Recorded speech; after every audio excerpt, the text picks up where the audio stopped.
দেখুন, আমি তো সংখ্যালঘু ভোট পাওয়ার জন্য কোনো আবেদন করিনি। ববি হাকিমদের রাজনীতি মুসলমানকে মুসলমান বানিয়ে রাখার রাজনীতি, মুসলমানকে মনুষ্যত্বের মর্যাদা না দিয়ে তাদের ভোটার বানিয়ে রাখার রাজনীতি। আমরা বলেছি যদি মুসলিম ভাইরা আমাদের ভোট নাও দেন তাহলেও আমরা পশ্চিমবঙ্গের তৃণমূল কংগ্রেসের বিসর্জন ঘটিয়ে দেবো। কিন্তু মুসলমানদের চিন্তা করতে বলেছি এটাই, যে ববি হাকিমের মেয়েরা কোন কলেজে পড়েছে, কোন স্কুলে পড়েছে।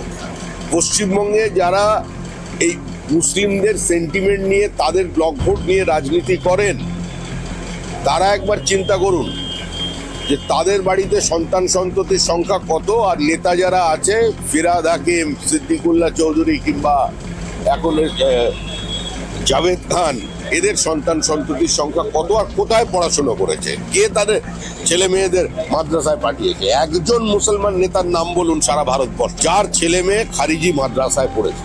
সুতরাং ভোটের সময় তাদের কথা মনে পড়বে, ভোটের সময় মাথায় ফেজ টুপি পরে তারা পৌঁছে যাবে, চলবে না। আর ববি হাকিম তো এরকম ছিলেন না, উনি তো দুর্গা পুজো করেন, উনি তো নামাজি হিন্দু ছিলেন। আমি তো ববি হাকিমকে জানি নামাজি হিন্দু বলে। উনি এত বড় দুর্গা পুজো করেন, আবার তারই সঙ্গে এরকম ধর্মপ্রাণ একজন মুসলমান, ওর এরকম পরিবর্তন হচ্ছে কেন?